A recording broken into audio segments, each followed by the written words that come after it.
దేవుడి నామానికి మహిమ, ఘనత, ప్రభావములు కలుగునుగాక. నా ప్రియ సహోదరి సహోదరులైన మీ అందరికీ నా యొక్క హృదయపూర్వకమైన వందనములు తెలుపుకొనుచున్నాను. అలాగే వాక్యంలోకి వెళ్దాము. మొదటి కీర్తన 3వ వచనము. అతడు నీటి కాలువల యోరను నాటబడినదై ఆకు వాడక తన కాలమందు ఫలమిచ్చు చెట్టు వలె నుండును. అతడు చేయనిదంతే సఫలమగును. నా ప్రియ సహోదరి సహోదరుడా, ఈ యొక్క సమయంలో మనం చేసే పని ఏదైనా సరే సక్సెస్ అవ్వాలంటే, ఒకవేళ సక్సెస్ అవ్వకుండా ఫెయిల్ అవుతుందంటే, మనం ఫెయిల్ అవ్వకుండా మనము అనేక సార్లు మనం ఫెయిల్యూర్ మనం చూస్తున్నామంటే ఒకసారి వాక్యాన్ని జ్ఞాపకం చేసుకుందాం.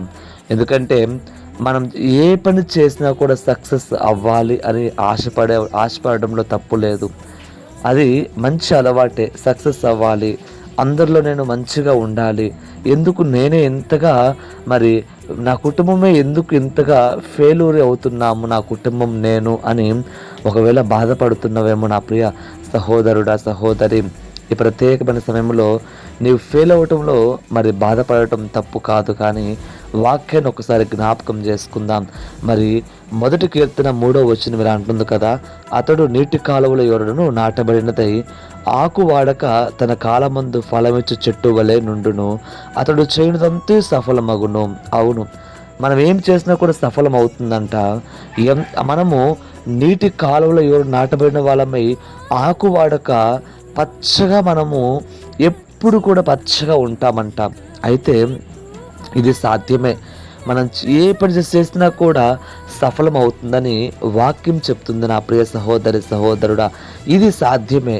అయితే ఎవరికి సాధ్యమో, ఏమి చేస్తే సాధ్యము అన్నది చాలా ప్రాముఖ్యము.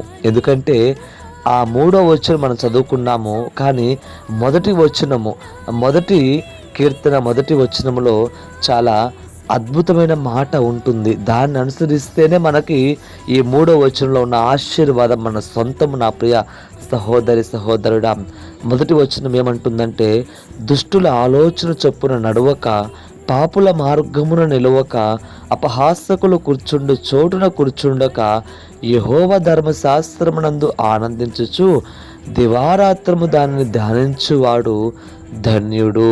అతడు నీటి కాలువల యోరను నాటబడిన వాడై అని వాక్యం చెప్తుంది. నా ప్రియ సహోదరి సహోదరుడా, ఇది చెయ్యక మనం చేసే పనంతా కూడా సఫలం అవ్వాలంటే అది మనము తప్పు చేస్తున్నామన్నది మనకి చూపిస్తుంటుంది. ఎందుకంటే మన పొరపాటు అది. ఎందుకంటే వాక్యం ఏమి చెప్తుందో దాన్ని చేసి చూస్తే తప్పకుండా మనం చేసే ప్రతి ఒక్క పని, అది ఏదైనా కూడా సఫలం అవుతుంది. దేవుడు సఫలం చేస్తాడు. నీతి పూర్వకమైన పని, న్యాయపూర్వకమైన పని ఖచ్చితంగా సఫలం చేస్తాడు. నా ప్రియ సహోదరి సహోదరుడా, బాధపడవలసిన అవసరం లేదు. ఎందుకంటే దుష్టుల ఆలోచన చొప్పున నడవద్దు, పాపుల మార్గము నిలవద్దు, అపహాసకులు కూర్చుండు చోటున కూడా కూర్చుండవద్దు. యెహోవా ధర్మశాస్త్రము పరిశుద్ధ గ్రంథము చేత పట్టుకొని దాన్ని దివారాత్రము ధ్యానిస్తూ, దానిలో ఉన్న వాక్యాన్ని బట్టి ఆనందిస్తూ నీవు ముందుకు కొనసాగితే నీవు ధన్యుడువు. నీవు చేసి ఏ పని అయినా సరే సఫలం చేయబడుతుంది. నా ప్రియ సహోదరి సహోదరుడా, కాబట్టి వాక్యాన్ని జ్ఞాపకం చేసుకొని, వాక్యాన్ని ముందు పెట్టుకొని ముందు కొనసాగేవాడుగా ఉండాలని చెప్పి ఇలా చేసి చూస్తే ఖచ్చితంగా సక్సెస్ అవుతావు, సఫలం అవుతావు.